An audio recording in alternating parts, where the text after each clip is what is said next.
우리 하나님 말씀은 시편 37편 3절부터 6절까지 말씀입니다.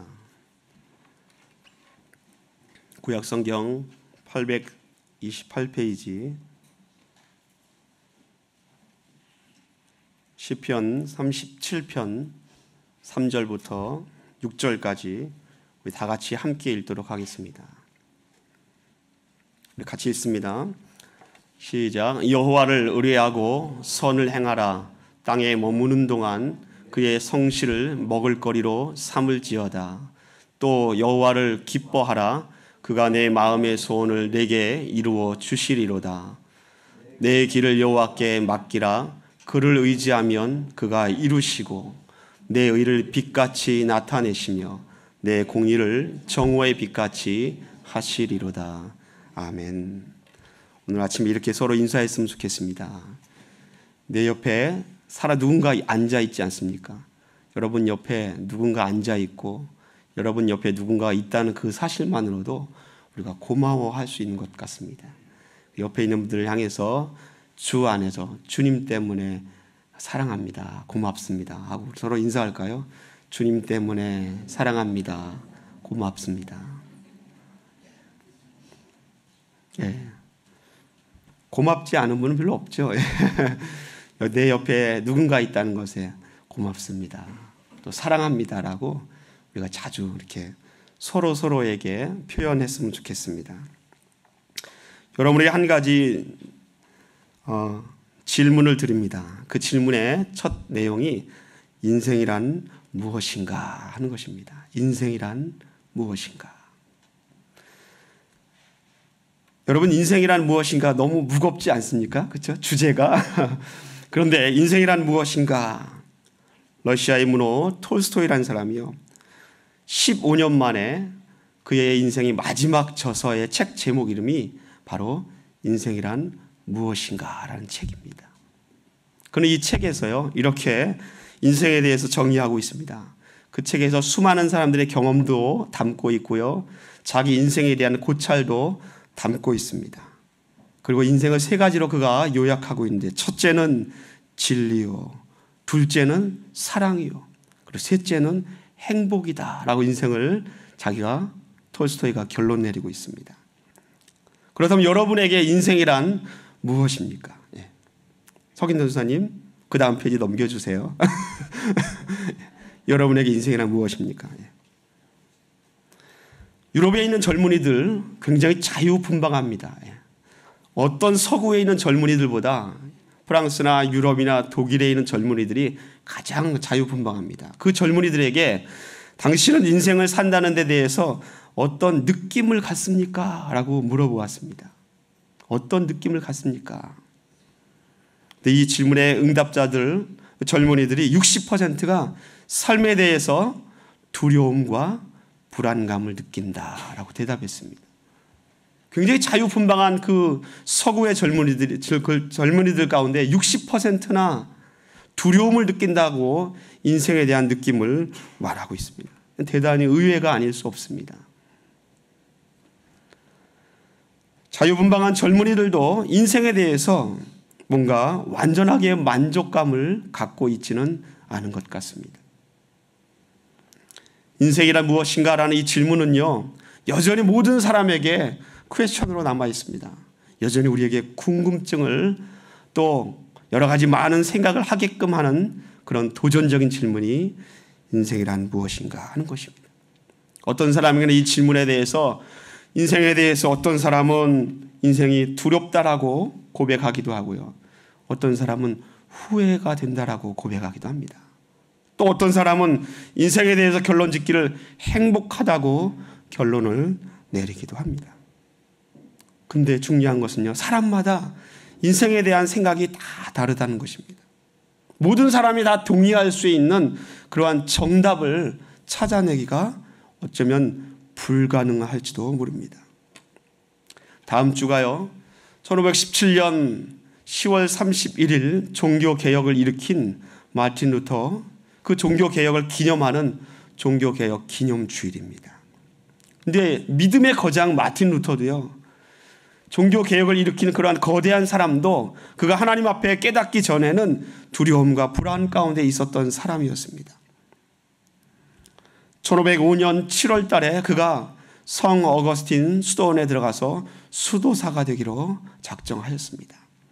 근데 루터가 수도사가 되기로 작정한 것이 아주 오랜 고민과 결정 가운데 나온 것이 아니라 단지 고작 2주 전에 있었던 체험 때문에 불현듯 갑자기 내가 수도사가 되기로 하나님께 서약하게 됩니다. 1507년 7월 2주 전에 그 어느 날 밤에 얼마나 폭풍이 몰아치고 얼마나 매서운 바람과 번개가 치는지 그가 갑자기 그 폭풍 속에서 내가 죽으면 어떻게 될까라는 그러한 고민을 하게 됩니다. 그리고 죽는다는 사실과 내 인생이 구원받을 수 있을까라는 그 사실 앞에서 갑자기 두려움을 느낍니다. 불안감을 갖습니다. 그리고 두려움과 불안감이 공포로까지 확대되었습니다. 그는 그 두려움과 불안 가운데서 하나님께 서약합니다. 하나님, 내가 수도사가 되기로 하겠습니다. 작정하겠습니다. 그리고 나서 수도원에 들어온 겁니다. 그는 수도원에 들어와서 여전히 하나님 앞에 고민하였습니다. 어떤 고민입니까? 내 인생이 여전히 불안합니다. 두렵습니다. 내가 죽으면 구원받을 수 있습니까?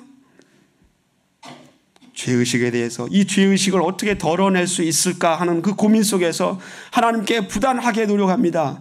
수도원에서 제시하는 죄의식을 덜어낼 수 있는 갖가지 고행의 방법들을 그가 다 실천합니다. 그러나 고행의 의식을 하면 할수록 절망감이 점점 더 심해졌습니다. 믿음의 거장 루터도 말씀 속에서 하나님의 은혜를 깨닫기 전에는 그의 인생 앞에서 죽음 앞에서 그는 두려워하고 불안했던 사람이었다라는 것입니다. 유럽의 젊은이들의 인생에 대해서 두려움을 느끼고 불안감을 느끼는 것처럼 루터도 한때는 두려워하고 불안 가운데 있었던 것처럼 오늘날 많은 사람들이 인생에 대해서 여전히 불안하고 두려워하기도 하고요. 버겁다라고 얘기도 하고 또는 힘들다라고도 말을 하곤 합니다. 여러분, 현대인들이 산다는 데 대해서 인생에 대해서 왜 불안감과 두려움을 느끼고 있습니까? 아마 그 이유 중에 하나는 오늘 불안감과 오늘 두려움을 느끼는 것은 내일에 대해서 염려하기 때문일 것입니다. 내가 오늘 두려워하는 것은 내일 내가 어떻게 될까? 내일에 대한 두려움과 불안감이 있다라는 것입니다. 여러분, 현대인들이 이런 삶에 대한 두려움, 불안감을 해결하기 위해서 어떤 방법을 취합니까?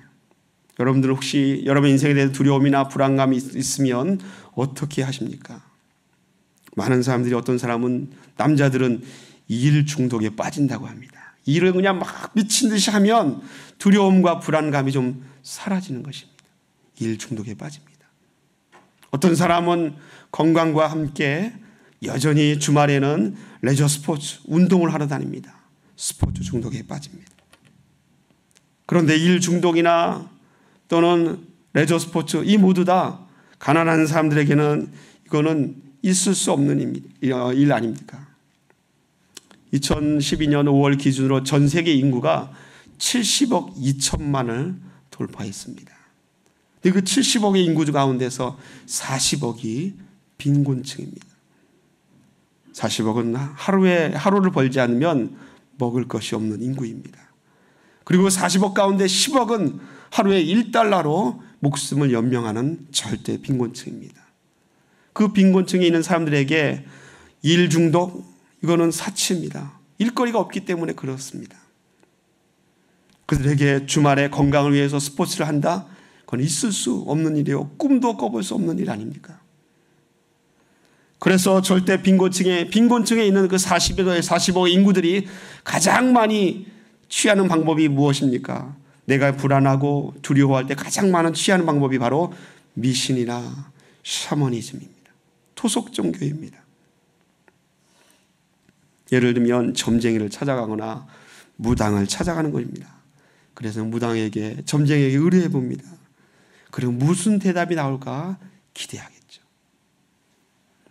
마치 환자가 의사가 내 병명에 대해서 뭐라고 말할까 얼굴을 바라보면서 기대 반 걱정 반 하고 하는 것처럼 무당을 찾아가고 점쟁이를 찾아간 사람들이 그 말 한마디 어떤 말을 할 것인가, 나에게 어떤 기대감을 줄 것인가에 대해서 조마조마하면서 기다리고 있는 모습, 그런 인생이라면 얼마나 초라합니까?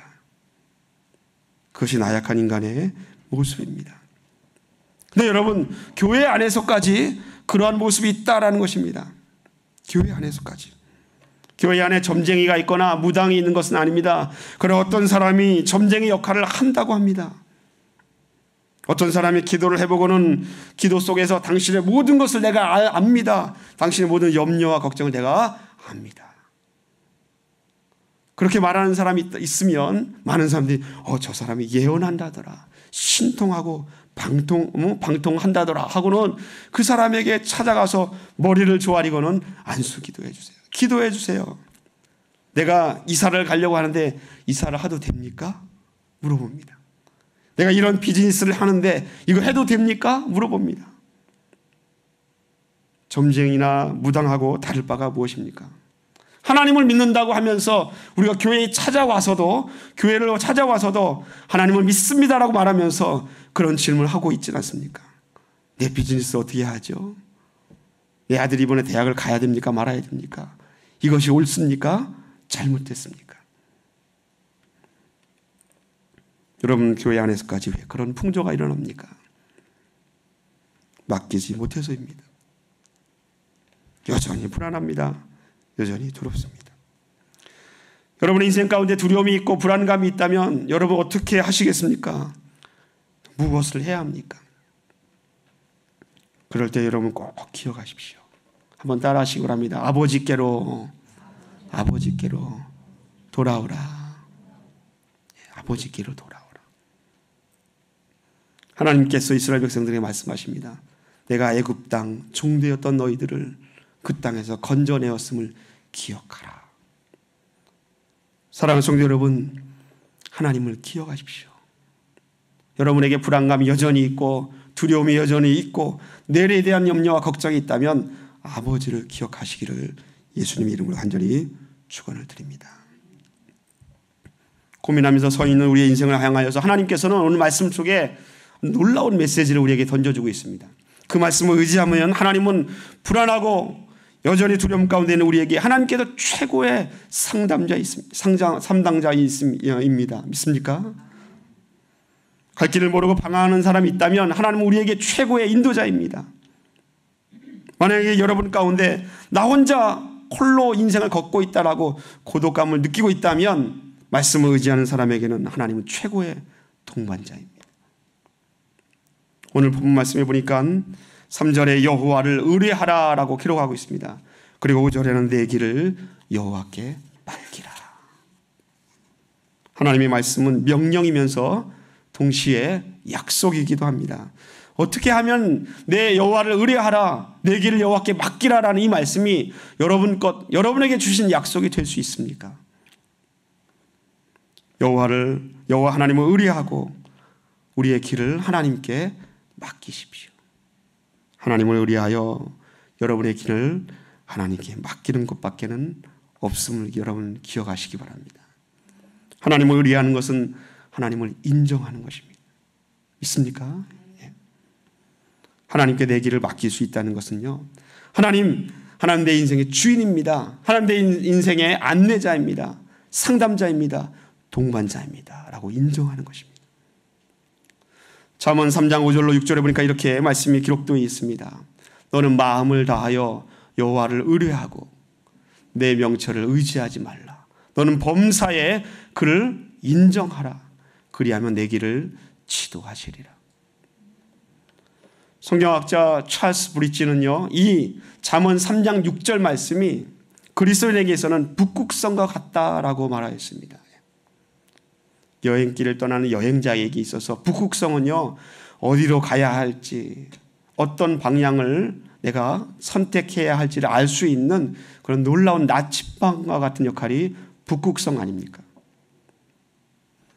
하나님을 인정하는 것, 내 하나님을 인정하는 것이 바로 하나님이 나의 북극성이다. 내 인생의 갈 길을 정해 주시고 내가 인생에 가야 할 방향을 정해 주신 그 하나님을 인정하는 것이 우리의 인생에 있어서 하나님께 내 모든 것을 맡기는 길이 된다라는 것입니다. 때로는 우리는 사람에게 의지합니다. 사람을 바라보기도 합니다. 사람에게 모든 것을 의지하고 싶어하는 것이 인생의 마음입니다. 그럼 여러분 살펴보십시오. 우리 주변에 사람이 없습니까? 내 옆에 있는 사람에게 당신 때문에 고맙습니다 라고 얘기하지만 내 옆에 사람도 있고 가족도 있고요, 친구도 있고요, 교인들도 있고요. 주변에 사람이 많습니다. 그럼에도 불구하고 우리는 여전히 불안해하고 두려워하고 있지 않습니까? 사람이 여러분에게 해답이 될 수 없습니다. 시편 기자는 이렇게 고백하고 있습니다. 사람을 의지하면 실패합니다.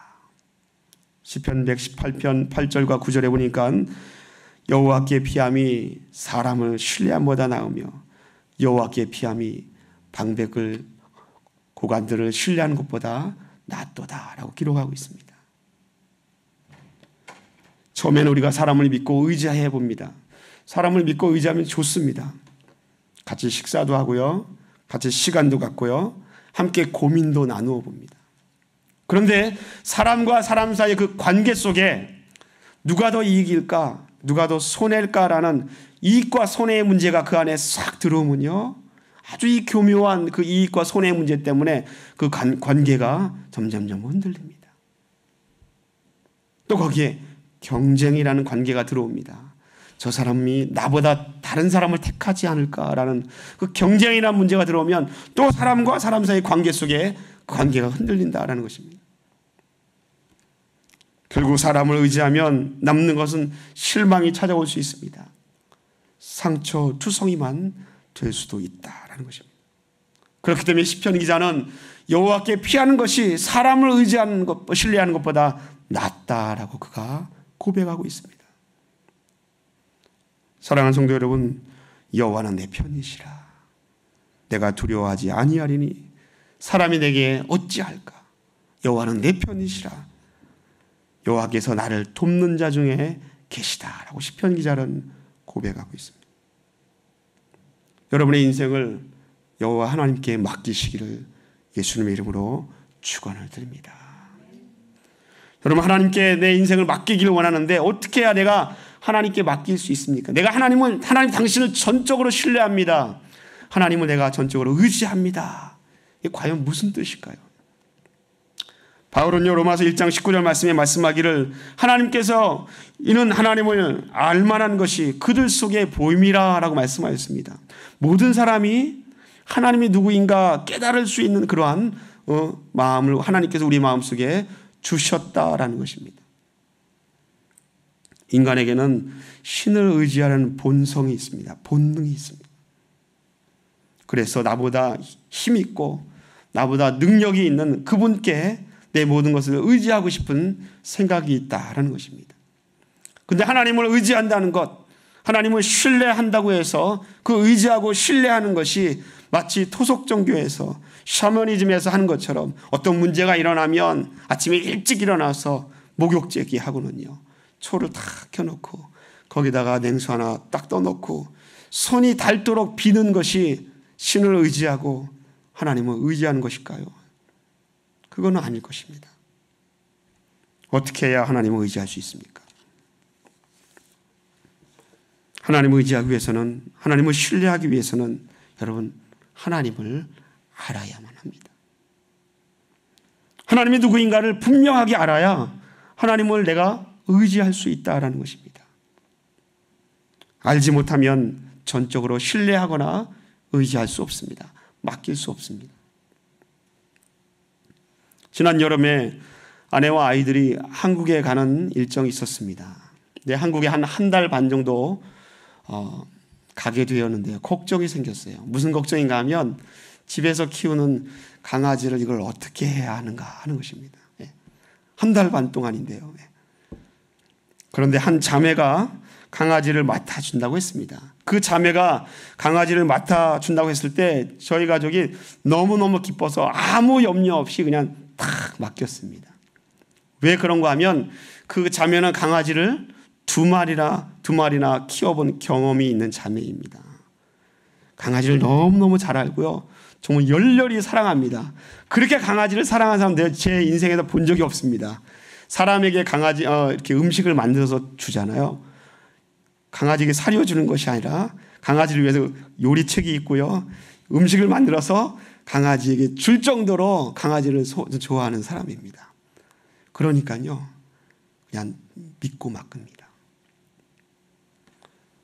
아무 걱정하지 않고 맡길 수 있었습니다. 왜요? 알았기 때문입니다. 저 자매에게 강아지를 맡기면 우리 강아지를 얼마나 잘 돌봐주고 정말 잘 훈련시킬 거다. 그것을 알았기 때문에 걱정하지 않고 맡길 수 있었습니다. 마찬가지입니다. 하나님을 의리하고 신뢰하기 위해서 하나님을 알아야 합니다. 하나님에 대한 지식이 있어야 한다는 것입니다. 하나님을 알지 않고서는 어떻게 하나님께 맡길 수 있겠습니까? 하나님을 알기 위해서 하나님께서 자기 자신을 계시해 주시고 자기 자신을 알려주신 하나님 말씀을 적어도 읽어야 하지 않습니까? 하나님 말씀에 적어도 귀를 기울여야 하지 않습니까? 어떻게 하나님을 의지할 수 있습니까? 하나님을 알아야 합니다. 기독교는 하나님의 거룩성을 체험하는 종교라는 말이 있습니다. 하나님의 거룩성을 체험해야 내 길을 하나님께 맡길 수 있다라는 것입니다. 그런데 여러분은 어떻게 그 거룩성을 체험할 수 있습니까? 하나님을 알아야 합니다. 말씀 속에서 하나님께서 어떻게 자기 자신을 나타내고 있는지 알아야 합니다. 말씀 속에서 하나님께서 하나님의 모든 백성들을 어떻게 도와주고 있었는지 그걸 알아야 합니다. 하나님의 말씀 속에서 하나님께서 나에게 무엇을 원하고 있는지 어떻게 하면 하나님이 기뻐하시고 어떻게 하면 하나님이 슬퍼하시는지를 알아야 하나님을 의지할 수 있고 하나님을 신뢰할 수 있고 하나님을 알 수 있다라는 것입니다. 맡길 수 있다라는 것입니다. 사랑하는 성도 여러분, 하나님을 알 때에 여러분의 인생을 전적으로 그분께 의지할 수 있습니다. 믿습니까? 많은 그리스도인들이 불안감과 두려움 가운데서 여전히 떨쳐버리지 못하고 불안을 떨쳐버리지 못하는 이유가 바로 여기에 있습니다. 하나님이 어떤 분인지 모르기 때문에. 그분을 모르면 하나님이 내 인생을 어떻게 인도하실까 모릅니다. 하나님을 알지 못하면 하나님은 내가 이것을 기도하면 하나님께서 들어주실까? 거기에 확신이 없습니다. 내가 여전히 불안하고 여전히 두려운데 이 두려움과 불안함의 문제를 하나님께서 해결해 주실 수 있을까? 여전히 궁금해합니다. 왜? 하나님을 알지 못하기 때문에. 오늘 본문의 시편 기자는 어떻게 그가 고백합니까? 하나님을 의지하라. 내 길을 여호와께 맡기라. 그리하면 내 마음의 소원을 이루어 주시리라. 내 의를 빛같이 나타내시며 내 공의를 정오의 빛같이 하시리로다. 할렐루야. 우리가 하나님을 알기 위해서 여러분 말씀을 보십시오. 그리고 하나님이 자기 자신을 계시하신 그 말씀 속에서 여러분 하나님을 찾고 약속을 붙잡아야 합니다. 말씀에 근거해서 우리의 인생을 맡길 때에 우리는 비로소 하나님 내가 당신을 신뢰합니다. 당신을 의지합니다라고 말할 수 있습니다. 하나님의 말씀 가운데 자기의 인생을 전폭적으로 맡긴 시편 기자는 시편 143편에 이렇게 고백하고 있습니다. 아침에 나로 하여금 주의 인자한 말씀을 듣게 하소서. 내가 주를 의뢰함이니이다. 내가 다닐 길을 알게 하소서. 내가 내 영혼을 주께 드림이니이다.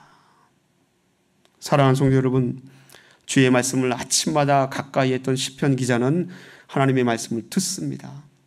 그렇기 때문에 주님을 의지할 수 있었습니다. 자신의 인생이 어디로 가야 할지, 내 인생이 무엇을 해야 할지 그가 알 수 있었습니다.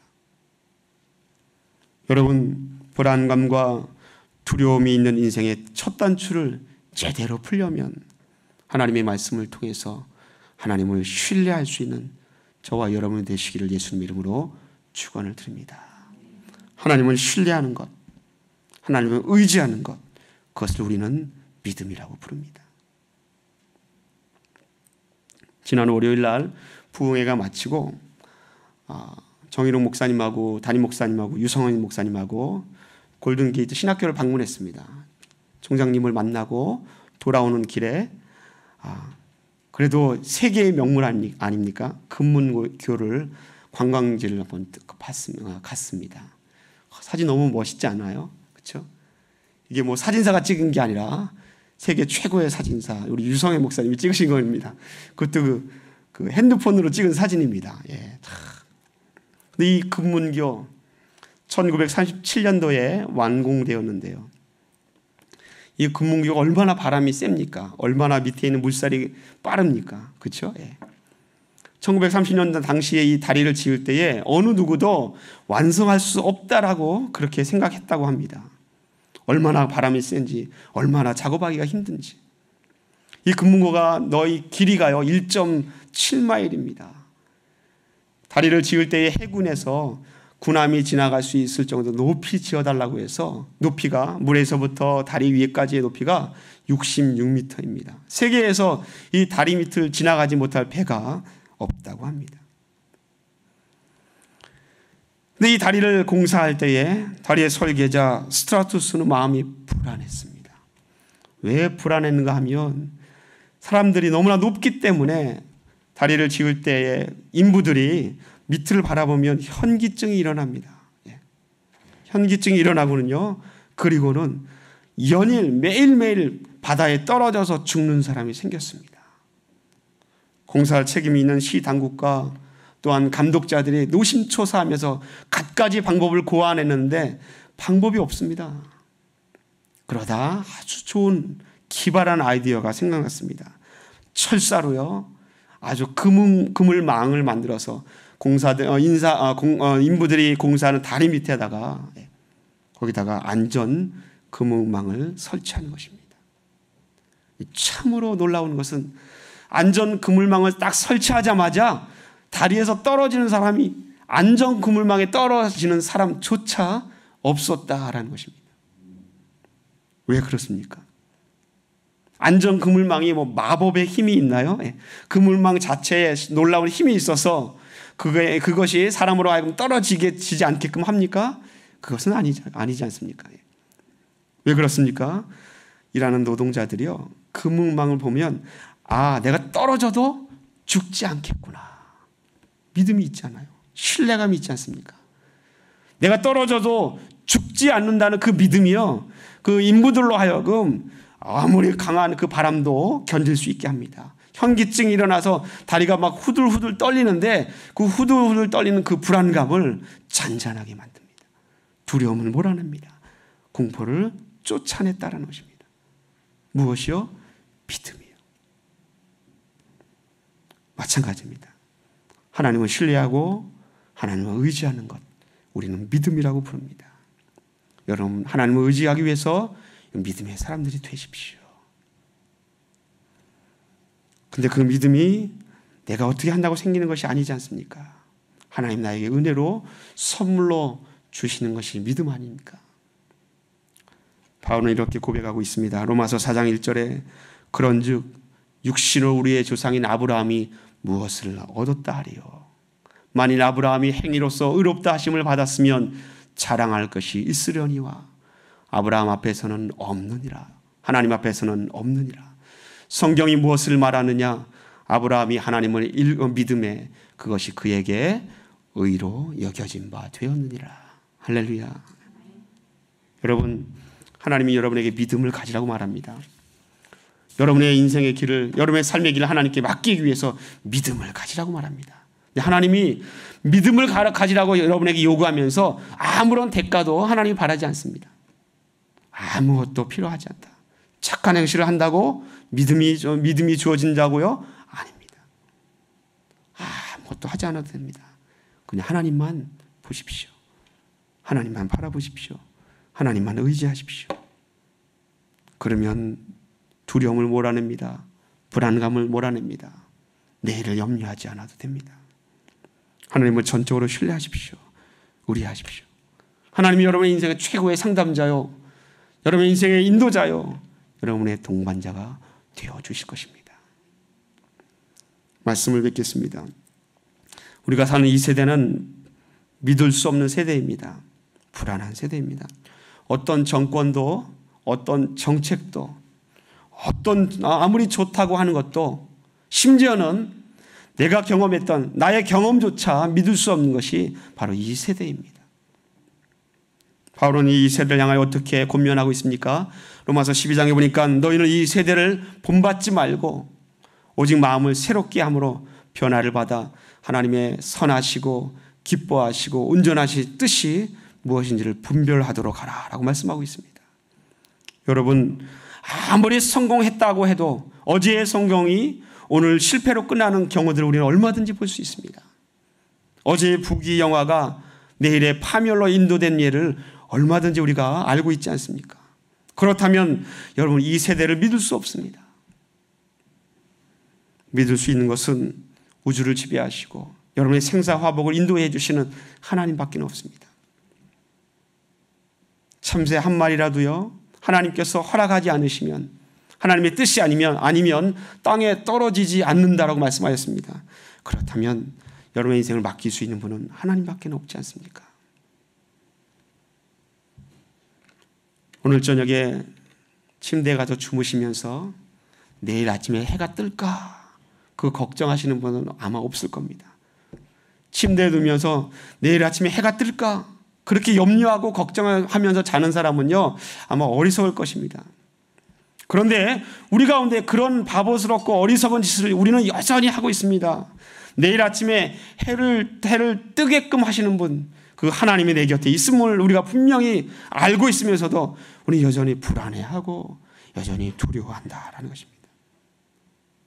내 인생의 모든 문제를 밤새도록 염려하고 걱정합니다. 그러나 여러분의 인생의 문제를 지배하고 있는 분, 그 하나님이 있으면 여러분 기억하십시오. 그분이 내 곁에 있습니다. 그분이 내 삶 가운데 있습니다. 떠오르는 태양보다 더 확실한 그 하나님께서 우리의 인생을 주관하고 있음을 여러분 믿고 그 하나님을 신뢰하시기를 예수 이름으로 간절히 축원을 드립니다. 우리 하나님 말씀 하나 읽고 마칠까요? 이사야서 41장 10절 말씀입니다. 다 같이 힘차게 있습니다. 두려워하지 말라, 내가 너와 함께함이라. 놀라지 말라, 나는 내 하나님이 됨이라. 내가 너를 굳세게 하리라. 참으로 너를 도와주리라. 참으로 나의 의로운 오른손으로 너를 붙들리라. 여러분의 길을 여호와께 맡기십시오.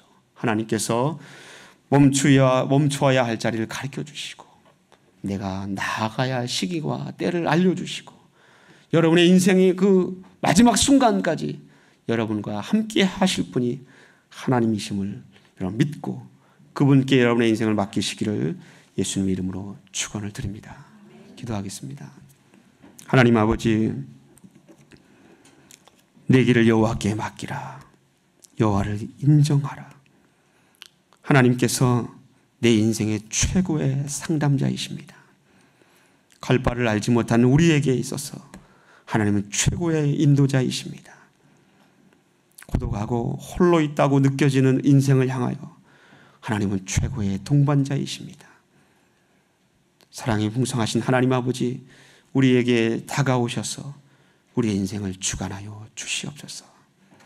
내 길을 여호와께 맡겨서 내 불안한 마음과 두려운 마음들을 떨쳐버리고 하나님을 의지하는 담대한 그리스도인들 될 수 있도록 주님 인도하여 주시옵소서.